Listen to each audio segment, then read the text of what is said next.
Hey everybody, welcome back to Double D Vintage Baseball Cards. My name is Dylan, and tonight I've got some epic pickups to share with you guys. Really excited. My focus is, I've been so focused this last year and a half or so, and as I'm doing this video, I got a new setup going on. So the reason I don't like to do, I love doing where you guys can see me, and I love videos where I can see the person, but I really love seeing cards really up close. The reason I haven't done them like this is because when you upload and I do them at the same time, the video quality isn't great. And I like to watch my own videos on silent and laying in bed, and it's on the huge screen, and I like to look at my cards. So I like to see them in great detail because I love looking at cards in great detail. So where I'm going with that is I figured out a way to do perfect close-ups. I have the right setup now. Bring it in close, and you can see me in the same video. So hopefully every video you'll see my smiling face at least once. This is a VR as well for John Wade Boggs fan. Now he probably isn't going to watch this whole thing because it's going to be my standard. I'm going to show you guys a bunch of epic centered vintage cards, some sick cards. A couple of this, a couple of that. Thoughts along the way. But first, congratulations. He's hitting 2,000 subs. He should have 1 million. Like, if it wasn't sports cards, John's a guy that would have millions of followers because he's professional. He does a video like every day. He does certain types of videos non-stop about this and that, and he's so focused and razor sharp. Does a short every day. That's not why I love John. I love John because I love watching his normal videos, his pickup videos. I like watching his other videos as well, but mainly his pickup videos. But I like hearing John talk about his cards when he shares them up close and personal, and he discusses each one. He's doing the $10,000 for a 100 card project. It's just awesome, and it's professionally done. It's not like me just turning the camera on and just winging it. No note. I don't think he has notes either, but he's professional. Where I'm just a guy talking. He's a guy that deserves 100,000 followers, but the hobby's not big enough.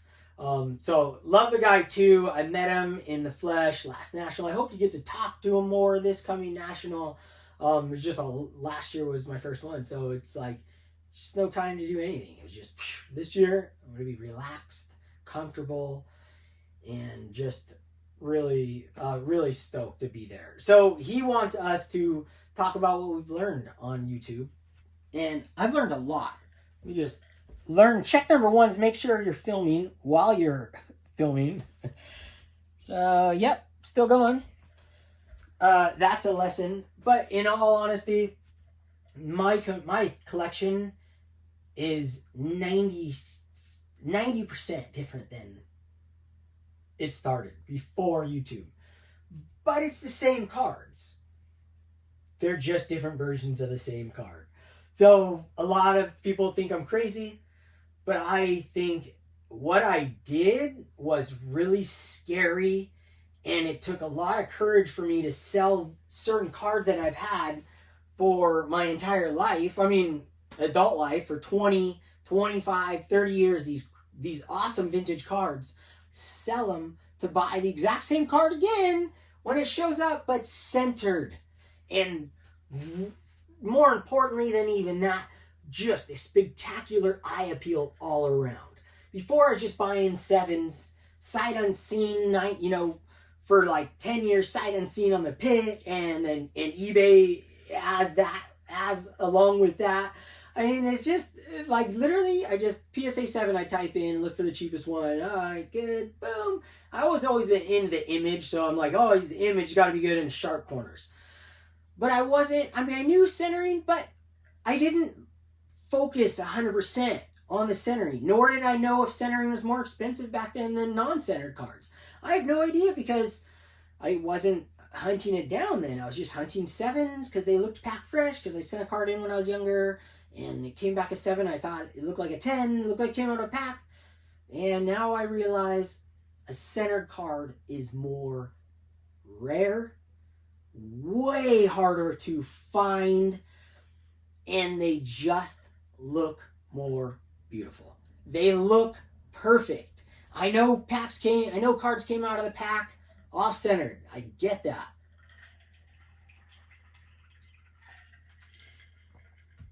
I still have cards that are off-centered that look like they came out of a pack. But my centered copies that I've been chasing, the images look like they came out of a pack, unless they're really, you'll see one tonight that isn't a perfect image, but I guarantee you it came out of the pack looking like it does now. And it looks better than, looks like the best one I've seen of this card since I have been looking for this card that I can afford, even in any grade, really. Like, it's spectacular, but nothing is perfect in vintage. That's what's so fun about this whole transition from going from off-centered to centered, and perfect eye appeal, the image, because it's always the most important, no matter what, it's the image. But having this combination of forgiving the corners and forgiving this or forgiving that, or then finding gems along the way that literally look like, I have a couple 2s that look like they're 10s. And you have to know what you're looking for to realize there's like a rubber band scrunchie on the back, and you don't even know that it's there. It's this YouTube thing has changed me in so many ways. That, as my collection goes, that has changed dramatically. I sold $20,000 worth of cards in 1 year from my collection, 45 in the last 2 years, and rebought cards. And some I hunted for in particular, and you'll see one of those cards that I hunted for 2 years, and I got one, and I nailed it, and it's a Hank Aaron, and it's spectacular, and it goes with one of my sets.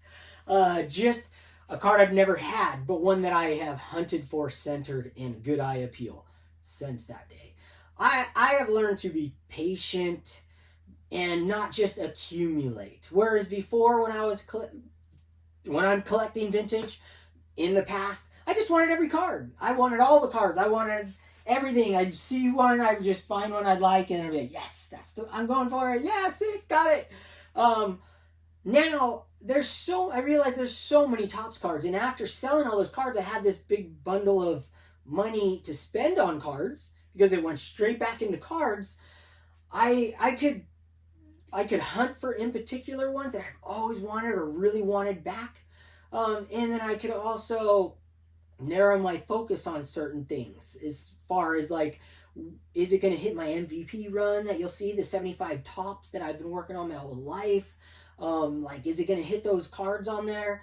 I could focus the money towards things like that, and at the same time get an insane copy of that card, one that is my forever copy, as my friend Adam has been saying, forever 4s, forever, I'll say forever 5s, forever 6s, 7s, forever 8s, forever 2s, forever 1s. My cards that I'm buying now, my vintage cards, once I hold the card for the first time, it's in my possession, I know within seconds if it's my forever card.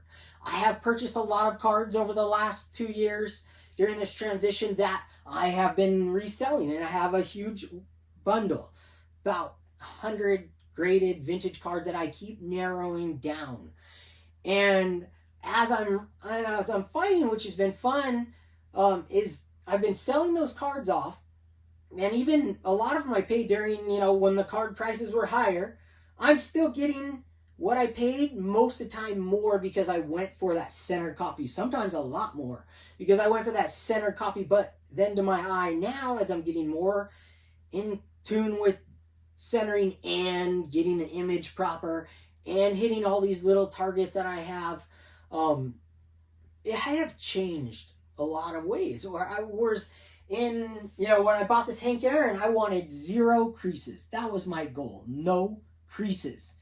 I did not want a crease on my cards for the life of me. So I went after this too. It's beautiful, but it's got rounded corners.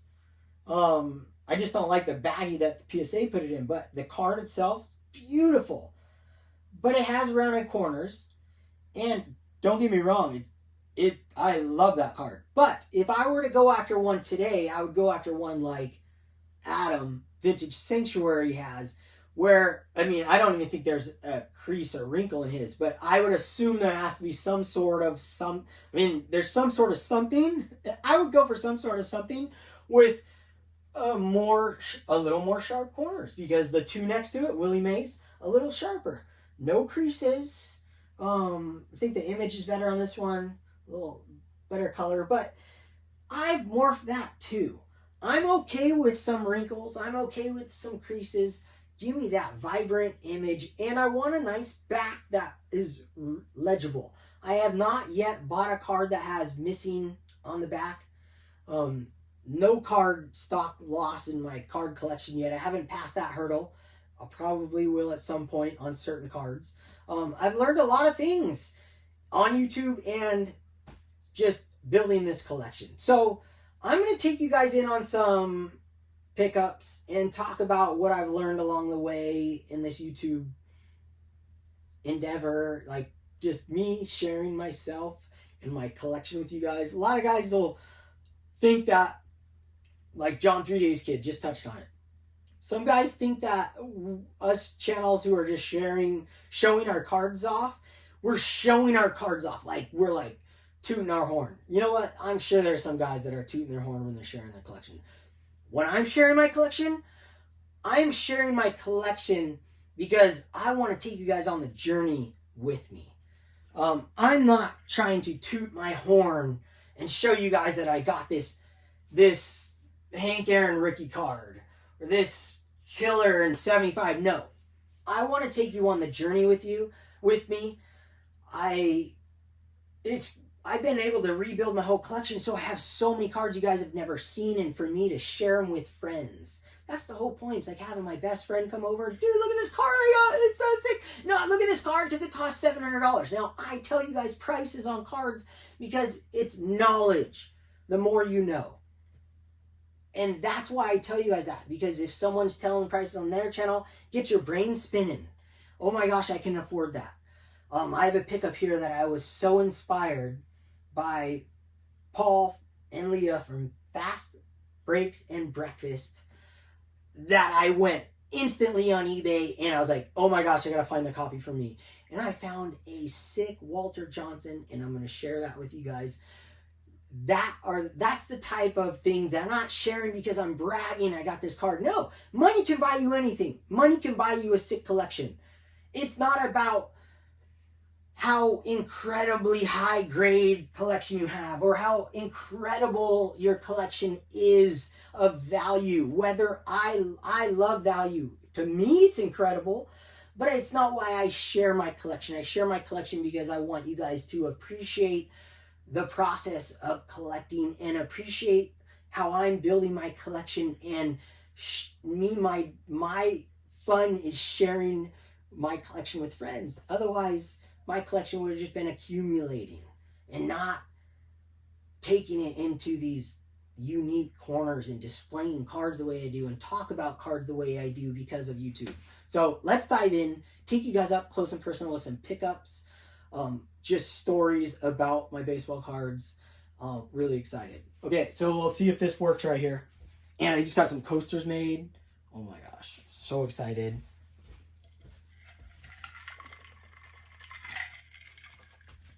What I also learned on YouTube from being on here is, hold on, I gotta grab a chair.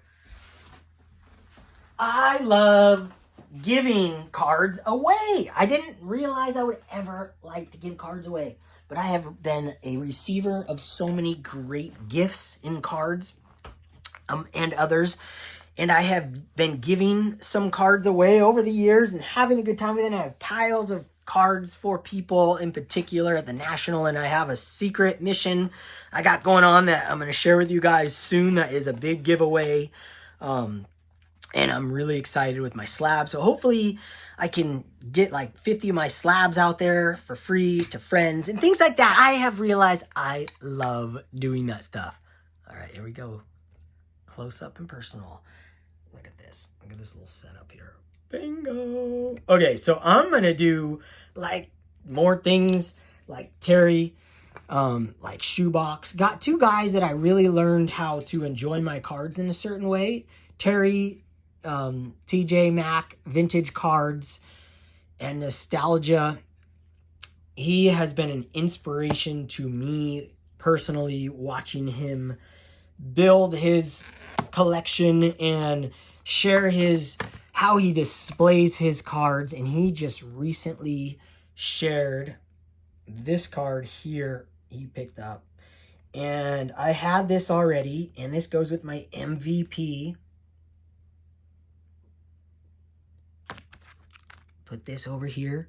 Joe Morgan, 1971 Topps. I probably shared this card, but I'm sharing it again because this is a focus for me, these MVPs.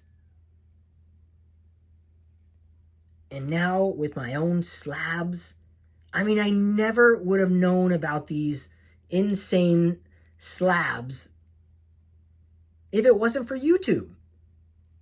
And I never would have appreciated, I knew I was always going to collect these cards on these cards, but I didn't know I could do a display. I don't know, Terry, the way he shares his cards and Shoebox Legends, amongst many others, it's inspired me. Now, I don't want to give them credit for the MVP on MVP, but the way I'm doing 3 cards and talking about each card, that's how I got inspired.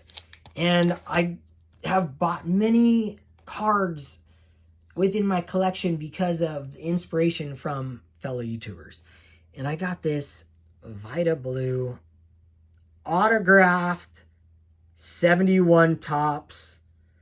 I shared this with James Elite Hunters like a year ago because I was on the beginning of the centering kick, and I was also hunting these MVPs in particular.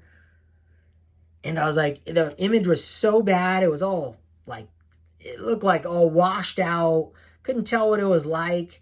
And then I finally got the guy down to like, I don't know, $40 or something or less. And I'm like, dude, that is insane. Let's get it. I got it. And it took a chance, and it showed up. And the card itself is beautifully centered. The image is spectacular. I love the autograph. It goes across right here. Big old V right there. I think it is just insane. And how cool is that displayed together right there? And now I can find cards. This Joe Torre I found ungraded and centered because I couldn't find one centered. And with these slabs, man, I'm done. I can buy all these inexpensive cards graded. My own grade. I can grade them myself. All right, let's go to the next one. Another card I've never shared with anyone. It's been on my wall for a long time. It's probably the best looking 5 in my entire collection. We'll put that right there, so you guys kind of know what's coming. And that is none other than this insane 1970 Topps Johnny Bench.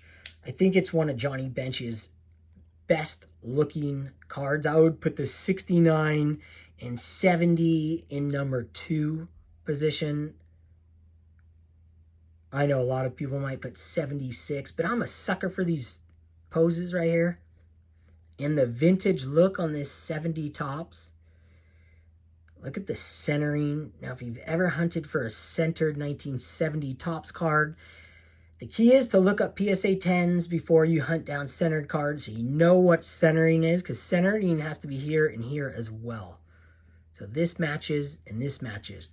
Whether you think that this border should be the same thickness up here and then different down there, that's for you to judge. But the proper centering is here to here, like this. Little thicker, thin, thin. Because everything is centered then. This thickness from this word, the centering to that, or the bottom of that white right there, is the same as there. And on the sides. This is one of those 5s that you look at and you're like, well, that looks like a 10. It's insane. It's the best looking card. It's like one of the best looking cards in my entire collection. I kid you not. It is spectacular. And it goes with my MVP run. And now I know what to hunt for. I still need the Boog Powell. I still need the Boog. All right, let me take you guys to 2 Hank Aaron pickups. And one of them is like just, I will use the term Grail card, yet it's not expensive, but it's one of those cards that's going to go with me to my death. And it's one I've always wanted, I've never had. And you're going to know what it is when I put the next one up there. One of the hardest cards ever to find centered and good eye appeal, good color, good registration. Overall, one of the toughest cards ever to find in tops, in general. Like literally a 9 on my scale of how hard it is to find centered. And Ozzie Smith is a 9. It is tough. And if you're if you're a guy who just disregards old grades or old serial numbers in any company, I just think you're missing out, because this card comes in an old serial number, and you'll see from that who this may be. This Hank Aaron 1957 Topps card. His MVP season. Reverse negative. See his swing. I have been hunting for this card for roughly 2 years. Like, in particular. One that's on my watch list. Every time one gets listed, I get a notification. And this one, I saw it and I go, holy smokes, that's the copy for me. And it's an old grade, old slab. But what I love about PSA, knowing that I got a 5, I knew there were no creases. The pictures that the guy had were absolutely terrible. So I hunted. It wasn't on the PSA website because it's too new, but I found it had been sold in 2019. And I found the image, a good image. And I don't know, I actually have no idea if I overpaid or not. I bid $652.50 for this card. I did not look up comps. I kid you not, I did not look up comps. I had it on my watch list, watched it for like 5 days, and I still didn't look up comps because I told myself, what's this card worth to you? In this condition, this is the example I want forever. 2 years for me to find the example I wanted in any grade. I said $651. I got it for $530 or something, give or take $10. And it's a 5. Whether that's on track with a 5, I have no idea. I don't care. Why? Because that's what I was willing to pay for the card. And that's what my mind came to terms with. Mega bid or non-mega bid, that was the card that I wanted. And I think my brain tells me in 10 years from now, this card is going to be judged by the look of the card, not the number on the slab. There is always be a portion of the hobby that collects just the number on the slab. I'm not blind to that. I understand that. But there's also a portion of vintage collectors and modern collectors, which is growing and growing, that centering is the key to a good looking baseball card. If you're going to put, image and centering, those are the key to a good looking baseball card. A little nicks on some corners, you don't even see it. You don't even look at it. Oh my gosh, this image, this Hank Aaron is so special to me. I mean, this is up there with his rookie card for me. One of those just impossible finds. I love this card. I love this card. I am so thrilled to share that with you guys and to show you guys that card right there. I'm just so stoked with it. And it goes with my MVP. Now I need the mantle. Another one that I have found centered copies, but I have not been the highest bidder because there's a guy, Matty C, on Instagram who he is the mantle king. It was nice to pay less than I thought I was going to pay for that. Regardless of comps, it was nice to pay less because the mantles I have bid on, I have been absolutely smoked. And then the next day I see it on Matty C's account on Instagram, like, dude, that's the one I wanted. Because I'm blind, I'm number blind now. I like a number on my slab. The ones I create myself, I like a number on there. Because it gives you a value, it gives you a sense, it gives you a perspective on what that card's worth if you don't have it in your hand. It's nice to know. It deems some value, but I think the value is going to be changing over the years as we realize that cards and slabs are graded by humans. And until there's an AI grading our cards the exact same and I can send that card in 1,000 times and it gets the exact same grade, then it's all the eye of the beholder. And the eye of the beholder, to me, is a centered, perfect image, beautiful baseball card like that. A unicorn. That's what I want. I want the unicorns of Topps because they printed a lot of cards back then.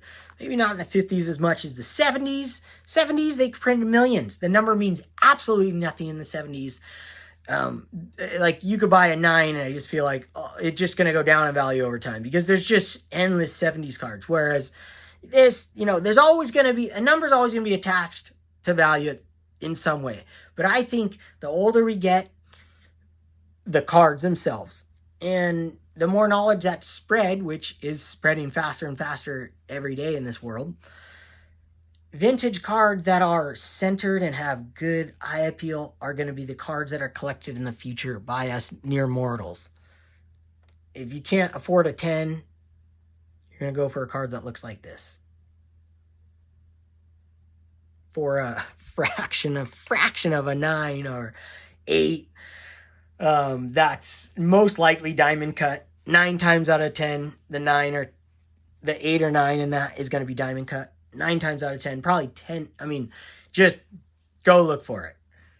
All right, so let's continue on to another epic purchase here. I just love this card right here. Grab a couple more stands. I could look at that Hank Aaron card all day and just talk about that. So last card we're going to look at is a run of golds that I'm just having the time of my life collecting gold cards of my man, Albert Pujols. He played for the Angels, but not only that, I actually did watch Albert Pujols play. I watched more baseball during the 2000s than I did, or kept track of it more than I did any time in my life. I guess when I was a kid, I really watched as much as I could. That was on the TV dial at the time. But as far as knowing more of the stats and everything, there's the 2000s for me. And Pujols collecting these golds. I think I've shared these ones, but I have not shared this in particular one. I'm really thrilled to get this card. I opened a ton of these boxes. Dare I say a couple cases. Albert Pujols, 2008 Topps Finest in the gold, and I put it in one of my slabs. Look at this gold, really nice shine, old school shine on this. Not quite as crazy as, actually those two have incredible shine. But this thing is numbered on the back to 50. I'm having the time of my life collecting these golds. I'm having the time of my life collecting Pujols cards, Ichiro, Judge, Mike Trout, Mookie Betts, and then a few Ohtanis. But I thought I would share this one with you guys because I was just thrilled to death to finally find it. I've been hunting for that card. Believe it or not an easy card to find, especially not if you want to pay a decent price. I think I paid like $100 or something, $80, something like that for this, rather than $300 for a 10 or $500 or something ridiculous. But just an awesome card. So that's what I got for you guys tonight. This is a continuation on the last video. So hope you guys just enjoyed. And I will talk to you guys soon and share some more cards and have fun with this hobby, because that's what it's about. Be inspired. Don't be influenced. Shaka.